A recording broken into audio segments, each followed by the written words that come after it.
Hey, how's it going, guys? Mr. Boss for the win here, and in today's Grand Theft Auto 5 video, I am going to be talking to you guys about what I don't want to see in the Ill-Gotten Gains DLC Part 2, based on what we got in the first edition of that DLC, which you know it as Ill-Gotten Gains Part 1. So that's right, I'm kind of taking a different approach to this DLC and talking about some of the things that I don't want in it, because Rockstar hasn't announced any of the new content that's going to be coming. The only thing they've told us is that it's going to be released sometime in July, which is a lot sooner than I thought. But hey, I can't complain. I love Grand Theft Auto Online DLCs, so the more the merrier, and I think IGG Part 2 is going to be pretty epic. However, there were some things in Part 1 that I would not like to see return in Part 2, and that's what I'm going to be talking to you guys about in this video. So I also want you guys to get involved in the comment section and let me know what you don't want to see in Part 2 of this DLC. Anyways, let's get started. So number 1, let's stick away from gold aircrafts, Rockstar, especially the ones that cost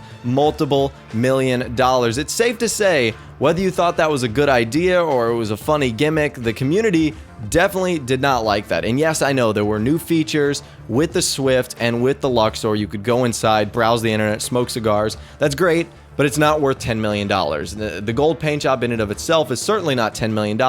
So I definitely think staying away from making things gold and very expensive would be a good idea, because it's safe to say no one enjoyed the high price tag of those vehicles. So if you were thinking of making a golden motorized scooter or a golden adder per se, I would stick away from that. But if you do, certainly don't price it at multi-million dollars, especially coming after Part 1, which was already so expensive. The second thing I'd like to see is maybe do something different. Move away from what you did in Part 1. Now, don't get me wrong, I would love to see staple elements from Part 1 return. I liked a lot of the supercars, the Osiris, the Sterling GT was a great car. The Windsor was great as well, and a lot of the clothing was pretty cool.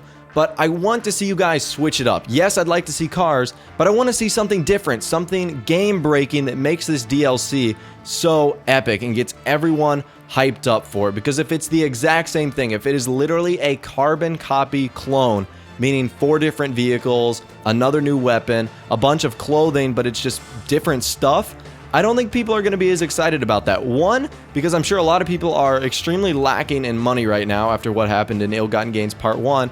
And 2, since they're so close together, the DLCs obviously share a pretty similar name and it looks to share the same content, that you might not have people as interested in it as they were in Part 1. So you definitely don't want to have repetition there. I know that I wouldn't be too thrilled if it was literally the exact same thing.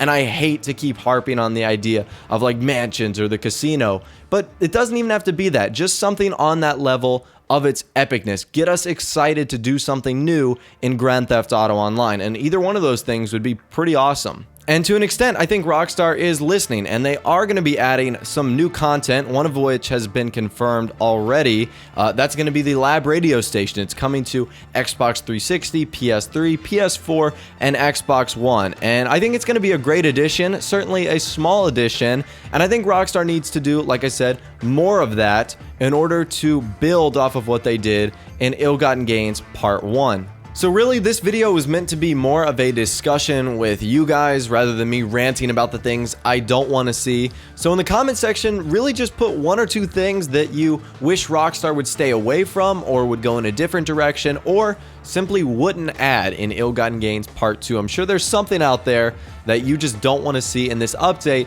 or that you would have done differently from Part 1 to Part 2. So let me know what you guys are thinking about in the comment section down below. I'd love to get involved with you, get some chats going down there. Once again, if you did enjoy the video, a like rating would be awesome. And of course, subscribe to my YouTube channel if you are new. You like daily Grand Theft Auto 5 videos like this. Without the way, guys, like I said, thanks for watching. Take care, and I'll see you guys in the next video.